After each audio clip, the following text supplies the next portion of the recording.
할렐루야, 반갑습니다. 오늘 귀한 우리 사모님 오셨는데, 평소에 제가 존경했던 우리 이성번 목사님, 능력침례교회 이성번 목사님 사모님, 강경숙 사모님과 따님 이 리브가 자매님이 오늘 참석하셨습니다. 잠깐 한번 일어나시겠습니까? 격려의 박수 한번 드리겠습니다. 감사합니다. 감사합니다. 사랑합니다. 사랑합니다. 요즘 잠언서 우리가 계속 읽고 있죠. 잠언서 8장 17절에 나를 사랑하는 자를, 나의 사랑을 입으며 나를 간절히 찾는 자를 하나님께서 만나 주신다고 했습니다. 오늘 여러분들 그런 마음으로 이 시간에 오신 줄로 믿습니다. 성령의 은혜의 담비가 여러분 가운데 흘러 넘치시기를 주님의 이름으로 간절히 축원해 드립니다. 우리 잠깐 인사 한번 하겠습니다. 저를 한번 따라서 해보시기 바랍니다. 한눈을 한번 가려보세요. 한눈 가리시고 옆 사람한테 한눈에 반했습니다. 자, 한번 인사하시기 바랍니다.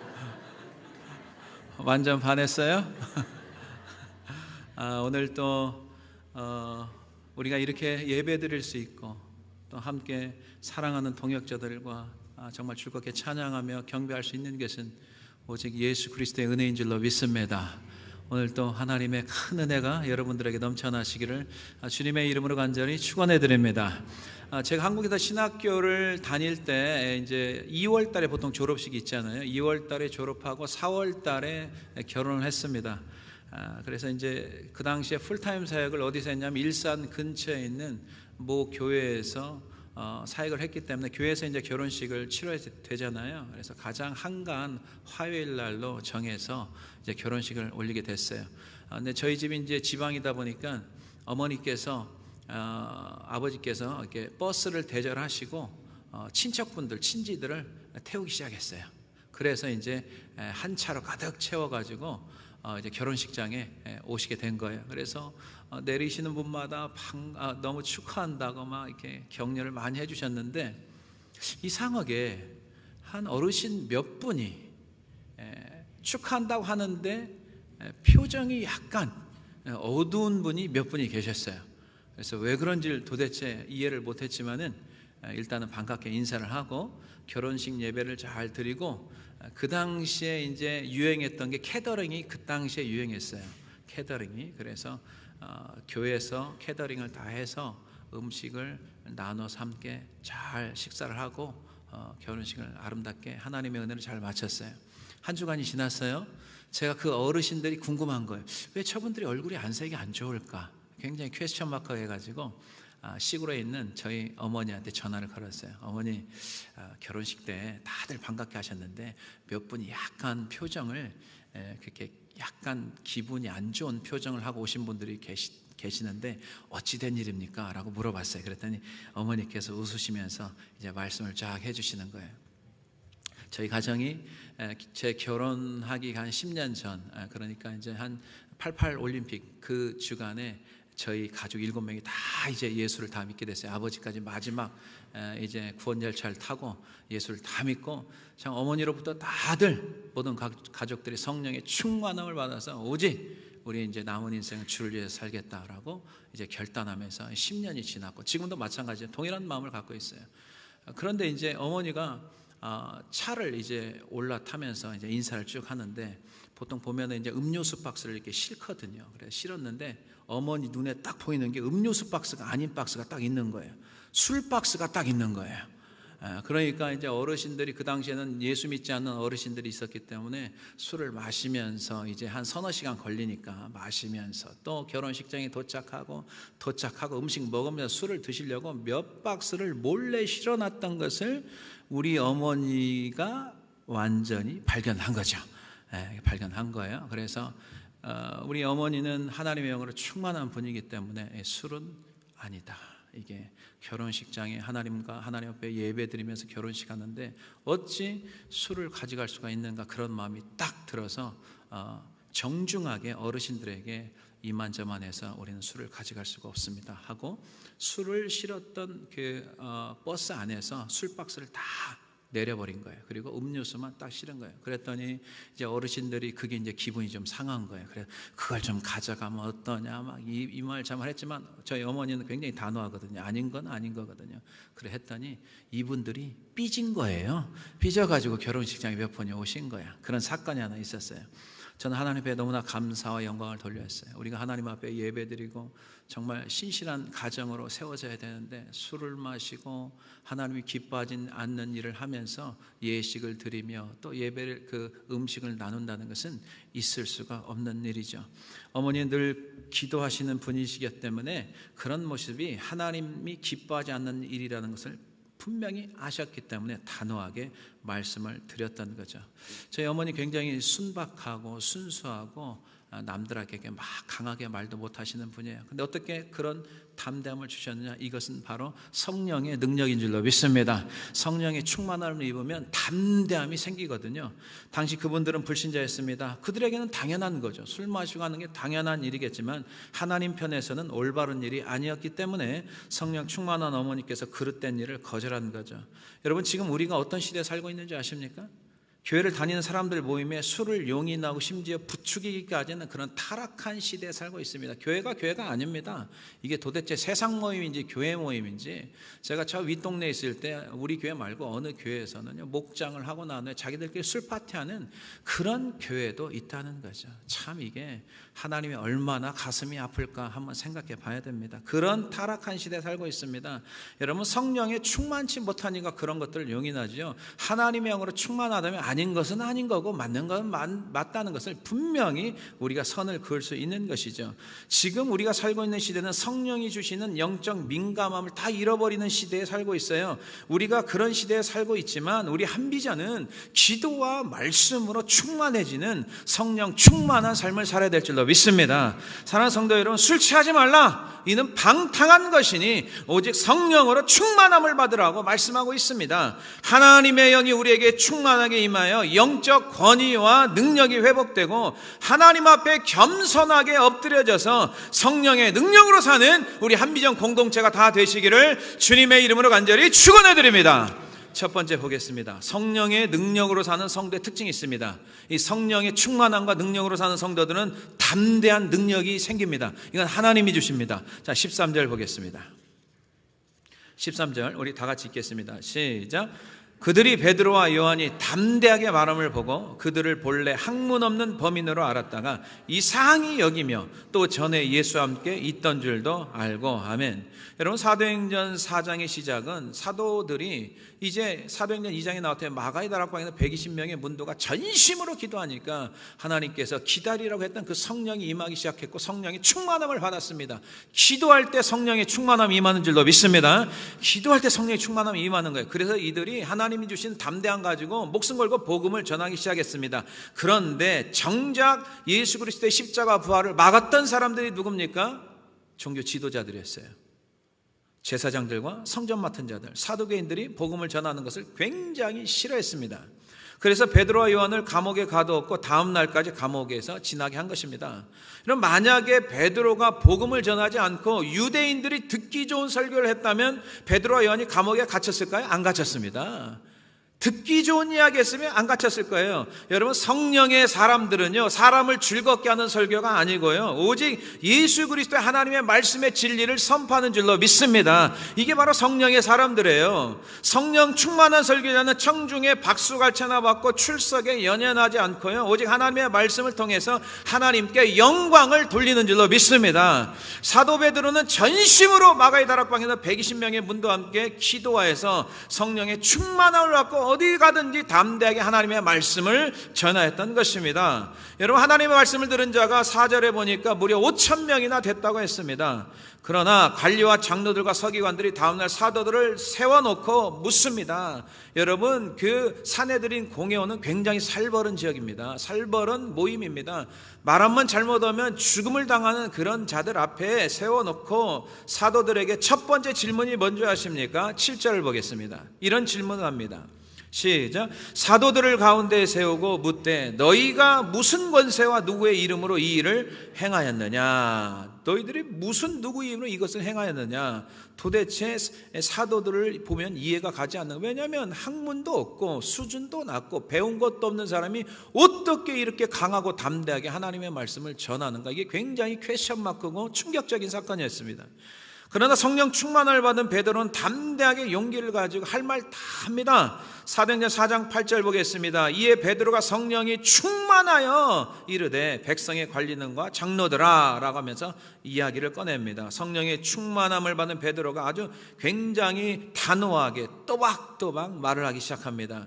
우리가 신문받는 것이 안진뱅이에게 선한 일을 베푼 것과 그가 어떻게 낫게 되었는가 하는 일 때문이라면 내가 이 자리를 비롯해서 여러분들에게 말씀을 드리겠습니다. 너희가 십자가에 못 박고 하나님이 죽은 자 가운데 살리신 나사렛 예수 그리스도의 이름으로 이 사람이 건강하게 되어서 너희 앞에 섰다. 예수님 너희들이 버린 돌이 되었지만은 예수는 모퉁이의 머릿돌이 되었다라고 하면서 그 다음 12절 말씀이 굉장히 중요한 말씀입니다. 다른 것으로는 구원을 준 적이 없다. 오직 예수 그리스도의 이름. 자, 12절 보겠습니다. 다 같이 읽겠습니다. 시작. 다른 이로서는 구원을 받을 수 없나니 천하 사람 중에 구원을 받을 만한 다른 이름을 우리에게 주신 일이 없음이라 하였더라. 아멘. 구원은 오직 예수 그리스도다라고 선포하는 겁니다. 물론 베드로의 말솜씨는 화려하지 않아서 왜 배운 것이 없으니까 약간 무식했겠죠. 그러나 베드로의 말에는 뭐가 있는 줄 아십니까? 성령의 능력으로 말했기 때문에 조금 더 두려워하지 않고 겁먹지 않았다는 것입니다. 여러분 13절에 사내들인 공회원들이 베드로와 요한을 어떻게 봤습니까? 학문 없는 범인, 이 무식쟁이로 봤죠. 이 말뜻은 본래 교육도 받지 못해서 일자 무식인 줄 알았던 것입니다. 여러분 그들은 사내들인 공회원 그 정말 클래스 높은 하이 클래스의 지식을 갖고 있는 그런 공회원들은 학문의 능력은 알았지만은 성령의 능력은 알지 못했던 것입니다. 이게 다른 점인 거예요. 여러분 베드로가 어부요 시골 사람 아닙니까? 정말 정치와 종교의 권력을 쥐고 있었던 사내들인 공회원들 앞에서는 사도들은 웃음거리밖에 되지 않습니다. 그러나 사도들은 유대인의 최고 의결기관인 이 법원 앞에서 조금 더 두려워하거나 위축되지 않았습니다. 할 말 다 했습니다. 공회원들이 예수를 십자가에 못 박여 의결했던 그 기관, 그렇지만 조금 더 두려워하지 않고 담대히 말할 수 있었던 것은 바로 성령의 충만한 능력인 줄로 믿습니다. 사도행전의 제자들은 성령의 충만함을 받은 자들이었어요. 한 사람도 성령의 충만함을 받지 않는 자가 없었습니다. 어떤 위협과 협박 속에서도 담대하게 하나님의 말씀을 선포하기 시작했습니다. 사도행전의 역동적인 붕의 역사는 하나같이 간절한 기도 가운데 하나님의 성령을 받은 사람이나 영적 공동체 속에서 시작되었습니다. 그들은 자기의 힘과 능력이 아닌 하나님의 능력으로, 성령의 담대한 능력으로 복음을 전파한 줄로 믿습니다. 여러분 미 남침내의 선교사님이었던 짐 엘리엇에 대해서 잠깐 소개하고자 합니다. 이 짐 엘리엇은 어려서부터 신실한 믿음의 가정에서 자랐습니다. 그는 시카고에 있는 휘튼 칼리지에서 언어학을 공부하고 남미를 향한 하나님의 부르심, 이 콜링을 받으셔가지고 에콰도르에 있는 아우카족에 들어갈 계획을 세웠습니다. 몇 개월 전부터 이제 일행들과 함께 비행기를 이용해서 선교 방송을 하고 선물을 투하해서 접촉을 준비한 엘리엇과 일행 4명은 어느 해변가에서 아우카족에게 무참하게 살해를 다 당합니다. 아우카족이 얼마나 잔인한지 그동안 수백 년 동안 외부인들만 오면 다 죽였던 거예요. 그런데 이제 그것을 조사하러 갔던 사람들이 굉장히 이해가 되지 않는 장면을 발견합니다. 5명의 죽은 이런 크리스찬들의 이상한 점이 있었는데 그들의 주머니에 다 권총들이 있었던 거예요. 근데 아우카족을 향해서 권총을 발포하지 않았던 거예요. 이유가 뭔지 아십니까? 그들도 영원히 구원을 받아야 하기 때문에 대항하지 않고 그대로 순교를 했던 것입니다. 남편이 순교한 지 2년이 지나서 짐 엘리엇의 아내 엘리자베스는 1958년 목숨 걸고 남편이 이루지 못한 그 복음을 전하기 위해서 딸과 함께 자기 남편을 죽였던 아우카 부족을 찾아갔습니다. 감사하게 아우카족은 여자를 해치는 일은 비겁한 짓이기 때문에 여자를 해치지 않고 손을 대지 않았습니다. 엘리엇의 아내와 순교한 4명의 젊은이의 아내 5명은 한두 살밖에 되지 않은 어린아이들을 데리고 남편이 순교한 나라에 가서 우리 남편들이 못다한 일들을 우리들이 마저 해야 한다라고 하면서 복음 들고 몇 년 동안 이 잔인한 아우카족을 위해서 헌신하고 수고를 했던 것입니다. 아우카족의 추장이 어느 날 부인에게 이렇게 물었습니다. 당신은 누구이기에 우리를 이렇게 애써 줍니까? 그랬더니 이 부인이 나는 당신들이 5년 전에 죽인 그 남자의 아내입니다. 하나님 사랑 때문에 여기에 내가 우리 또 가족들이 오게 된 것입니다. 부인의 말을 들은 아우카족은 감동을 받고 모두 예수를 믿게 되었습니다.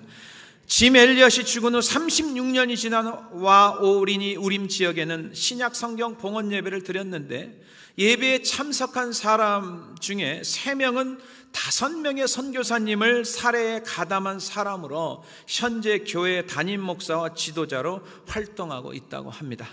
그리고 수십 년이 지난 후에 그들이 죽은 마을에 수백 개의 교회가 생겨났다고 합니다. 여러분, 이런 일들이 성령의 능력이 아니고서 어떻게 인간의 힘으로 가능할 수 있다고 보겠습니까? 해변가에서 순교한 그 젊은이 5명, 남편이 순교한 땅에 들어간 5명의 젊은 아내들에게 그 담대함은 오직 성령의 능력이었음을 우리가 다시 한번 깨달아야 될 줄로 믿습니다. 사랑하는 성도 여러분, 우리가 담대하게 복음 전하고 하나님 앞에 말씀, 하나님 뜻대로 살아갈 수 있는 것은 오직 성령의 능력인 줄로 믿습니다. 성령의 능력 받아서 담대한 믿음 가지고 기탄 없이 하나님의 말씀을 선포하고 전파해서 하나님 말씀대로 올곧게 우리의 인생을 세워나가는 우리 한비전 공동체가 다 되시기를 주님의 이름으로 간절히 축원해 드립니다. 2번째 보겠습니다. 오늘날 성령을 받은 자에게 필요한 게 필요한 것이 무엇인 줄 아십니까? 하나님의 능력이 반드시 나타나야 됩니다. 하나님의 능력이 있어야 됩니다. 자, 14절 보겠습니다. 다 같이 한번 읽도록 하겠습니다. 시작. 또 병 나은 사람이 그들과 함께 서 있는 것을 보고 비난할 말이 없는지라. 아멘. 하나님을 확실하게 체험한 이 사람, 정말 사도들로 통해서 안수받고 병고침받고 영혼 말씀 듣고 영혼 구원받은 사람이 베드로와 요한의 옆에 딱 서 있습니다. 그 삶을 통해서 확실하게 나타나는 증거가 있는데 공의의 재판은 어떤 명분이 전혀 없었던 거예요. 공회원들이 사도들이 전한 복음이 싫어가 자기들이 그 복음 전하는 걸 싫어가지고 감옥에 가뒀지만은 어떤 특별한 감옥에 가둘 명분과 비난할 말이 없었던 겁니다.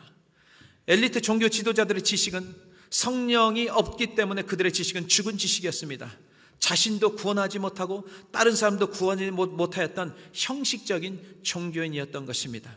13절을 보니까 다시 보면 학문 없는 범인인 줄 알았는데 이상히 여기며 이 말씀은 최고의 엘리트 종교인들이 안전뱅이를 일으키고 담대하게 하나님의 말씀을 선포하는 사도들을 보면서 엄청난 충격을 받은 것입니다. 여러분, 목회자들이요, 신학교에서 굉장히 공부를 열심히 많이 하죠. 대학교, 대학원, 박사까지 다 합니다.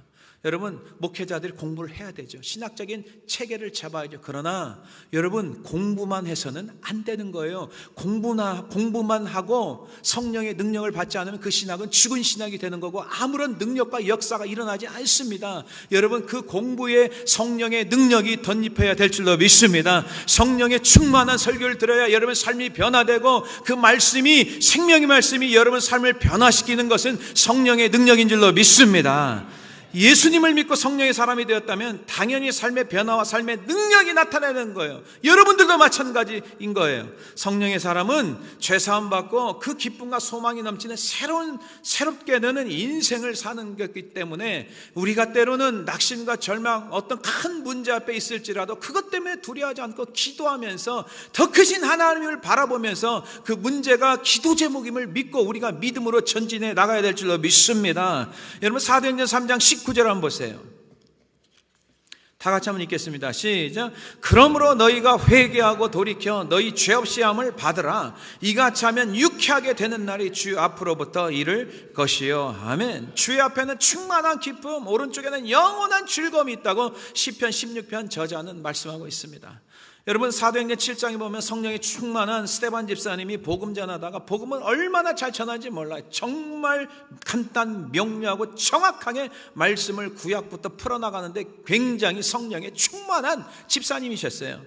그런데 55절에 보니까 스데반이 성령에 충만했다고 말씀해요. 모든 사도들, 복음을 전했던 모든 사도들에게는 성령의 충만함이 있었던 것입니다. 사울이 앞잡이가 되어서 스데반을 돌로 치기 시작합니다. 돌에 맞은 스데반이 하나님께 간절히 부르짖습니다. 내 영혼을 받으시옵소서. 그 돌을 던진 그들을 용서해달라고 간구합니다. 여러분, 성령의 사람만이 나를 쳤던 사람들, 나를 오해했던 사람들, 나를 비방했던 사람들을 용서할 수 있는 줄로 믿습니다. 여러분, 사도행전 7장 60절 한번 읽겠습니다. 우리 다 같이 한번 읽습니다. 시작. 무릎을 꿇고 크게 불러 이르되 주여 이 죄를 그들에게 돌리지 마옵소서. 이 말을 하고 자니라. 아멘. 여러분, 복음 전하던 스데반 집사님이 돌로 치는 사람들 향해서 이 죄를 저들에게 돌리지 마옵소서라고 용서하는 것은 사람의 능력으로는 불가능한 일입니다. 우리는 안 돼요. 스데반 집사도 안 돼요. 여러분, 그 말을 고백할 수 있었던 것은 그 안에 성령의 충만함이 임했기 때문에 용서할 수 있는 줄로 믿습니다.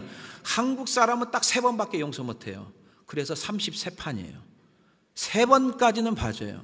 이스라엘 사람들은 7자가 완전수기 때문에 7번까지 봐줘요.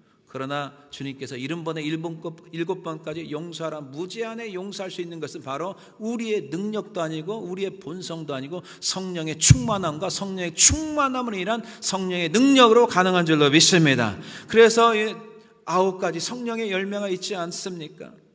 여러분, 많은 크리스찬들에게 왜 성령의 능력이 나타나지 않습니까? 성령의 부어주심과 성령의 능력을 혼동하기 때문에 그렇습니다. 이제 예수 믿고 성령 받으면 그냥 성령이 충만한 줄 알아요. 여러분, 성령의 충만함은 있잖아요.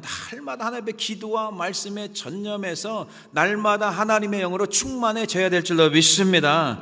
여러분, 사도행전 2장의 오순절 마게다락방에 전심으로 기도했던 120명의 문도에게 성령이 임하였죠. 그리고 제자들이 성령의 충만함을 받고 복음을 전하였습니다. 복음을 전하다가 웰컴 하는 데가 얼마나 됩니까? 다 방해하고 막습니다. 이게 마귀의 역사 아니겠습니까? 복음을 방해하며 협박하고 위협하고 다시는 복음을 증거하지 말라 하니까 복음을 성령의 충만함으로 전했지만은 약간씩 데미지가 있기 시작합니다. 그래서 그들이 어떻게 했습니까? 그 문제를 해결하기 위해서, 능력을 다시 얻기 위해서 함께 교회 공동체에게 쉐어링을 하기 시작한 겁니다. 그래서 다 같이 또 기도하기 시작합니다. 그러면서 기도에 마치고 나니까 성령의 충만함을 받아서 담대하게 하나님의 말씀을 증거할 수 있는 줄로 믿습니다. 여러분, 성령의 부어줌의 사건은 사도행전에 몇 곳이 나오고 있습니다. 사도행전 8장, 10장, 19장인데 사도행전 8장에 보면은 사도들은, 예루살렘에 있던 사도들은 사마리아 사람들이 하나님의 말씀을 받아들인 것을 들었어요. 그리고 베드로와 요한을 파송했어요. 예수님을 새롭게 믿었던 사람들이 침례만 받았어요. 성령 받기를 간절히 간구하니까, 안수하니까 성령이 임한 줄로 믿습니다. 사도행전 10장에 보니까 베드로가 전한 말씀을 들은 고넬료와 가까운 친척과 친구들, 이방인들이 다 모였습니다. 베드로가 설교하는 말씀을 듣고 이방인에게 성령이 임한 줄로 믿습니다. 사도행전 19장에 사도 바울이 에베소에서 제자들이 예수의 이름으로 침례를 받고 안수할 때 성령이 임했다고 말씀하고 있습니다.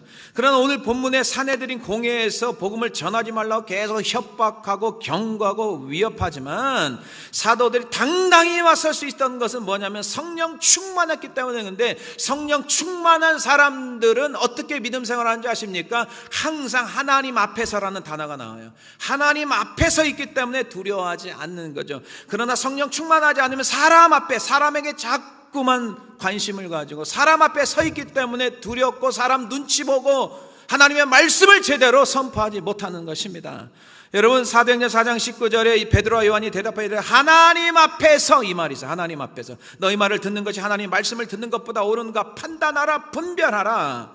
성령 충만한 자는 사람의 말보다 하나님의 말씀을 들어야 한다는 믿음의 결단을 할 수가 있는 것입니다. 성령의 사람은 사람의 말에 좌지우지하지 않아요. 매스컴이나 뉴스, 인터넷 남의 말에 흔들리지 않습니다. 오직 말씀이 인생의 기준이 되기 때문에 내가 하나님을 기쁘시게 할 것인가, 사람을 기쁘시게 할 것인가, 둘 중에 하나입니다. 여러분, 성령의 사람은 하나님을 기쁘시게 하는 하나님의 종인 줄로 믿습니다. 여러분이 성령에 충만하지 못하면 자꾸 사람의 말에 귀를 기울이게 되는 거죠. 매스컴 터지고 뉴스 말하면 거기에 솔깃해가지고, 뭐가 좋다면 거기에 솔깃해가지고, 이 귀가 얇으니까, 귀가 너무 얇으니까 뿌리가 약하죠. 그러니까 이리 흔들렸다가 저리 흔들리는 거예요. 여러분, 성령에 충만한 사람은 좌로나 우로나 흔들리지 않습니다. 오직 믿음의 주에 온전히 가신 예수님 바라보며 힘차게 믿음으로 전진하는 줄로 믿습니다. 십자가에 달리신 예수님을 앞에서 두렵고 무서워하여 예수님을 모른다고 3번이나 부인하고 저주하고 맹세했던 베드로, 기도하지 않으니까 하나님의 영으로 충만하지 않습니다. 깨어서 근신하고 기도하라. 너희가 1시라도 기도할 수 없느냐? 1시간이나 기도할 수 없느냐? 아무리 예수님이 외쳐도 예수님만 기도하고 제자들은 기도하지 않았잖아요.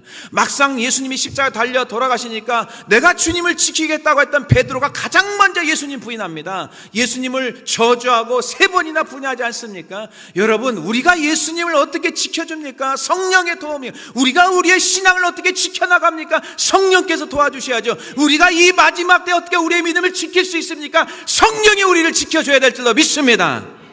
여러분들이 여러분 신앙을 어떻게 지킵니까? 말도 되지 않는 소리입니다. 안 돼요. 사도들은 어려운 환경이나 역경을 변화시켜달라고 기도하지 않습니다. 환경을 뭘 변화시켜달라고 그래요? 여건을 뭘 변화시켜달라고 해요? 내가 성령의 충만함을 받으면 내가 담담히 생겨가지고 어려운 환경과 역경이 아무것도 아닌데, 크신 하나님을 섬기는 성령의 사람인데 뭐가 두려울 게 있습니까? 두려움이 다 떠나가고 걱정하고 근심이 떠나가고 우리의 마음과 평안 가운데 하나님과 함께하는 임마누엘 하나님인 줄로 믿습니다. 그렇기 때문에 성령 받은 사도들이 정기적으로 기도하기 시작했죠. 성령의 충만을 받으니까 환경이나 상황의 두려움이 다 사라지고 하나님 앞에서의 신앙을 가지고 복음을 담대히 전할 수 있었던 것입니다. 여러분, 21절에 보니까 관리들이 다시 사도들 놓아주니 또 협박하고 겁박하지 않습니까? 사도들은 동료들에게 이러한 소식을 알리고 한마음으로 함께 하나님께 소리 높여 통성으로 합심해서 간절히 기도합니다. 여러분, 기도도요 방법이 있어요. 여러분들이 막 기도하면 안 돼요. 여러분, 구약의 왕들이요, 수많은 적들이 몰려왔을 때 그 왕들의 기도를 한번 살펴봐야 돼요. 가장 첫 번째 무슨 기도를 하는가? 오늘도 사도들이 어떤 기도를 하는가? 여러분, 가장 첫 번째 기도한 게 뭔지 아십니까? 하나님의 주권에 대해 기도합니다. 천지를 지신 하나님 아버지, 천지를 창조하신 하나님 아버지, 그분이 주인이니까 주밖에는 도울 자가 없습니다. 이런 주님을 저희들은 믿습니다. 하나님을 믿습니다라고 선포해 나갑니다. 그리고 담대히 하나님의 말씀을 전하게 해주십시오. 그리고 손을 내밀어 안수할 때마다 병이 떠나가게 해주십시오. 예수의 이름으로 기사와 표적이 일어나게 해달라고 간절히 기도합니다. 교회가 기도를 다음에 어떤 일이 벌어집니까? 거기에 기도했던 모든 사도와 성도들이 성령에 충만해졌고 성령의 능력으로 다시 담대하게 복음을 전할 수 있었던 것입니다. 여러분, 사도행전 4장 29절부터 31절까지 보겠습니다. 이게 기도인데 어떻게 기도했는지를 우리가 잘 살펴봐야 돼요. 시작. 주여, 이제도 그들의 위협함을 굽어보시옵고 또 종들로 하여금 담대히 하나님의 말씀을 전하게 하여 주시오며. 30절. 손을 내밀어 병을 낫게 하옵시고 표적과 기사가 거룩한 종 예수의 이름으로 이루어지게 하옵소서 하더라. 31절. 빌기를 다음에 모인 곳이 진동하더니 무리가 다 성령이 충만하여 담대히 하나님의 말씀을 전하니라. 아멘. 사랑하는 성도 여러분, 성령 받은 자는 성령의 능력이 반드시 나타나야 되는 거예요. 기도와 말씀으로 성령의 충만을 받아 세상과 타협하지 않고 오직 하나님의 말씀의 능력이 임하여서 담대히 하나님의 말씀을 선포하는 우리 한비전 공동체가 다 되시기를 주님의 이름으로 간절히 축원해 드립니다. 마지막으로 보겠습니다. 성령의 충만한 사람은 반드시 뭘 하는 게 있어요. 반드시 반드시 하는 게 있어요. 그게 뭔지 아십니까? 복음을 전파합니다. 이게 성령 받은 사람만이 할 수 있는 거예요. 자, 성령 충만한 사람만이 할 수 있는 거죠. 자, 20절 보겠습니다. 다 같이 한번 읽습니다. 시작. 우리는 보고 들은 것을 말하지 아니할 수 없다 하니, 아무리 핍박과 예수를 전하지 말라고 하더라도 사도는 그 말을 듣지 않습니다. 누구 말을 듣습니까? 하나님 말씀만 듣습니다. 하나님 말씀, 땅끝까지 이르러 내 증인이 되리라. 이 성령과 함께 계속해서 예수의 증인이 되는 거죠. 여러분, 지금 세상의 권세자들이 그렇게 막으려 했던 게 뭐죠? 한번 잘 살펴봐야 돼요. 지금 여러분들을 무엇을 막고 있는가, 교회들마다 무엇을 막고 있는가를 잘 살펴봐야 돼요. 여러분, 구제사업하는 거 막았습니까? 구제사업하는 거 막는 사람 없습니다. 여러분, 정치나 사역하는 거 막습니까? 막지 않습니다. 성전을 아름답게 리모델링하는 거 막지 않습니다. 그들이 막은 게 뭔지 아십니까? 복음 전파입니다. 복음 전파입니다. 왜 복음 전파를 막는 줄 아십니까? 복음 전파하면 하나님 나라가 확장이 되죠. 마귀가 서 있을 자리에 계속 밀려나가기 때문에 마귀가 수단과 방법을 가리지 않고 교회에 복음을 전하는 걸 막습니다. 마귀의 수단과 방법을 가리지 않고 복음 전하지 않도록 목회자도 막고 성도들 다 막아버리는 것입니다. 강단에서 말씀을 전하는 시간을 줄여버립니다. 강단에서 말씀을 적게 전하고 다른 프로그램을 다 채워버립니다. 지금 이 마지막 때. 그리고 진리의 말씀을 전하지 않습니다. 예수는 그리스도라 선포하지 않습니다. 성도들이 예수 그리스도의 복음을 듣지를 못하고 교회를 떠납니다. 세상을 이길 수 있는 믿음이 어디가 있습니까? 이길 수가 없습니다. 우리의 힘으로는 이길 수도 없고 전할 수가 없습니다. 늘 두렵고 떨리는 거죠. 세상에 나가면 지위가 있는 사람들이 얼마나 많습니까? 나보다 똑똑한 사람, 배운 게 많은 사람, 돈 많은 사람, 그 사람들에게 예수는 그리스도를 선포할 수 있는 능력은 우리의 힘이 아니요 오직 성령의 능력인 줄로 믿습니다. 성령의 능력밖에 없는 거예요. 오늘 본문에서 사도들이 말씀을 전파하자 제사장, 성정 맡은 자, 사두개인들, 장로들, 서기관들, 종교 지도자들, 그 당시에 종교 지도자들은 지금의 종교 지도자 완전히 달라요. 정치와 종교를 다 붙잡고 있는 굉장히 높은 파워풀한 사람들이에요. 그 사람들이 주동자가 되어서 위협하고 경고하고 다시는 예수의 이름을 말하지도 말고 가르치지도 말라, 복음을 전파를 막고 있는 이 사람들이 하나님을 믿고 제사를 드린 사람들이잖아요. 다 가짜들이에요. 예수를 부인하는 사람들이 어떻게 하나님을 믿는 사람이 할 수 있습니까? 아들을 죽였던 사람들이 어떻게 하나님을 믿는다고 할 수 있습니까? 예수를 전하지 않는 사람들이 어떻게 하나님을 믿는다고 할 수 있습니까? 이게 다 거짓입니다. 다 스스로 자기들을 속고 있는 거예요. 다 교회 다니면 하나님을 믿는 사람이 생각하는데 아닙니다. 진짜 예수 믿고 성령 받는 사람, 예수 그리스도의 십자가 부활의 복음을 전하는 줄로 믿습니다. 이게 진짜 예수 믿는 알곡들입니다. 여러분 속지 마세요. 스스로 자신들을 속이며 살지 마세요. 성경이 그렇게 나와 있지 않습니다. 여러분 사도행전 4장 17절 18절에 계속 어떤 단어가 나오죠. 아무에게도 말하지 말라, 아무에게도 말하지 말라. 뭘 말하지 말라? 예수 그리스도 이름, 예수 그리스도 이름을 말하지 말라고 하잖아요. 17절 18절 보겠습니다. 다 같이 한번 읽도록 하겠습니다. 시작. 이것이 민간에 덮어지지 못하게 그들을 위협하여 이후에는 이 이름으로 아무에게도 말하지 말게 하자 하고, 18절 그들을 불러 경고하여 도무지 예수의 이름으로 말하지도 말고 가르치지도 말라 하니. 아멘. 복음이 전하지 않으면 우리 다음 세대는 다 지옥불입니다. 사망의 권세자 앞에 무릎 꿇고 살아갑니다. 세상에 무릎 꿇고 살아갑니다. 우리가 전해야 될 것은 예수 그리스도, 하나님의 복음을 계속적으로 선포하며 전파하며 나가야 될 줄로 믿습니다. 교회의 첫 번째 사명이 뭡니까? 구제가 아닙니다. 다른 거 돕는 게 먼저가 아닙니다. 예수 그리스도의 복음을 전파하는 증인이 돼야 되는 것, 이게 바로 교회의 첫 번째 사명인 줄로 믿습니다. 말씀이 사라지면 성령의 역사가 일어나지 않는 거죠. 성령이 하는 일이 뭡니까? 성령은 진리의 영입니다. 하나님의 말씀을 생각나고 깨닫게 하는 게 이게 진리의 영이 성령께서 하시는 일인데, 말씀이 없는 자리에 어떻게 성령의 역사가 일어납니까? 성령의 역사 일어나지 않습니다. 말씀이 있어야 됩니다. 예수를 드러내야 됩니다. 그래서 교회는 계속해서 말씀이 흥황하고 생수의 강이 이 강단에서부터 흘러내려가야 될 줄로 믿습니다. 은혜의 강물이 계속해서 교회 밖으로 흘러 넘쳐야 될 줄로 믿습니다. 우리 한비전교회가 새벽마다 기도한 핵심이 뭡니까? 성령 충만한 교회, 말씀이 흥황하는 교회, 기도가 차고 넘치는 교회. 그래서 성령의 능력이 나타나는 복음 전하는 교회가 바로 한비전의 이기사에게 출발인 줄로 믿습니다.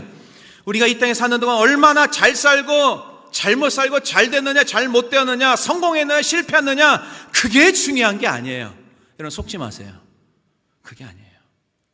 하나님이 나를 통해서 얼마나 복음이 전파되었는지, 하나님이 나를 통해서 얼마만큼 주의 일을, 사명을 감당해 나갔는가, 이게 인생을 제대로 살았는가 제대로 살지 못했는가, 이게 가늠자가 되는 거예요. 세상 눈으로 잘 살았느냐 못 살았느냐, 성공했느냐 실패했느냐, 뭐 좋은 학교, 부자로 돈 많이, 여러분들 하늘나라 가면 하나님께 그거 물어보실 것 같아요? 전혀 묻지 않습니다. 복음 전했느냐, 복음 전하지 않느냐, 그거 물어봅니다. 성령의 사람들이 복음 전하다가 베드로가 높아졌습니까? 사도 바울이 높아졌습니까? 그들은 복음 전하고 죽었습니다. 그들은 복음 전하고 떠났습니다. 그들은 복음 전하고 순교했습니다. 스데반도 복음 전하고 죽고, 야고보도 죽고, 베드로도 죽었습니다. 나는 예수님처럼 십자가에 달려 똑같이 죽을 수 없습니다. 거꾸로 매달려 죽지 않습니까? 그들을 통해서 하나님의 말씀이 흥황하고 하나님 말씀이 계속해서 전해져서 우리에게까지 하나님의 말씀이 전해져 들어온 거예요. 믿습니까? 우리가 왜 이 자리에 모였습니까? 하나님 말씀 들어서 그 말씀 전파하기 위해서 하나님 앞에 예배드리고 모이지 않습니까? 교회 사명, 많은 교회들이 교회 사명을 잃어버리고 있습니다. 목회자도 성도들도 간신히 그냥 교회 이끌어가고 사람 수나 채우려고 하고 복음도 없고 건물 렌트나 냈으면 하는, 안 나면 렌트비 못 낼까 걱정이 나는 그런 시대에 우리가 비참하게 살고 있습니다. 그러려고 우리 하나님께서 우리를 부르셨습니까? 죽으면 죽으리라. 어떤 핍박과 역경이 올지라도 우리는 예수 복음 전하지 않겠습니까? 그것 때문에 하나님께서 한비전교회에 저를 불러주셨고 여러분도 한비전교회로 모아주시지 않았습니까? 믿습니까? 다른 거 하려고 하는 게 아니에요. 우리는 사도행전 12장 24절에 하나님 말씀 흥왕에 더했더라. 하나님 말씀이 흥왕해져야 돼. 계속해서 사도행전 19장에 보면 아시아에 사는 유대인 헬라인에게 복음을 전한 사도 바울, 그리고 회당에 3개월 동안 말씀을 전파. 이게 두란노 서원 아니겠어요? 사도 바울의 성령의 능력에 복음이 전해지자 기사 표적이 일어나기 시작합니다. 에베소 사람들이 두려운 마음으로, 두렵고 떨리는 마음으로 예수님을 믿기 시작했습니다. 그리고 그들이 회개하고 자복하면서 정말 예수 믿는 사람들은 삶이 바뀌게 되어 있습니다. 성령이 주관하는 사람이 어떻게 삶이 바뀌지 않겠습니까? 그들이 갖고 있는 부적 같은 책들을 불사릅니다. 책값만 은 5만이나 되었다고 합니다. 지금의 시가로 보면 50만 불이나 되는 그런 부적들, 책들을 다 불살라 버립니다. 하나님의 말씀이 전해지는 곳마다 삶의 변화가 일어나고 문화가 바뀌기 시작합니다. 사도행전 19장 20절 보겠습니다. 말씀이 흥왕해야 돼요. 힘이 있어야 돼요. 다 같이 읽습니다. 시작. 이와 같이 주의 말씀이 힘이 있어 흥왕하여 세력을 얻으니라 하며 힘있게 말씀이 퍼져나가야 되는 거예요. 이게 말씀이 퍼져나가요.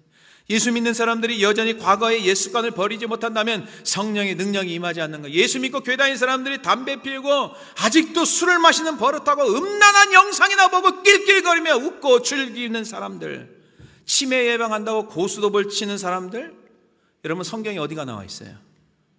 이상한 텔레비 보면서 고스톱 치면서요, 고스톱을 치면은 치매가 예방된대요. 내가 성경을 그렇게 봤어도요 그런 말씀 한 말씀도 없더라고요.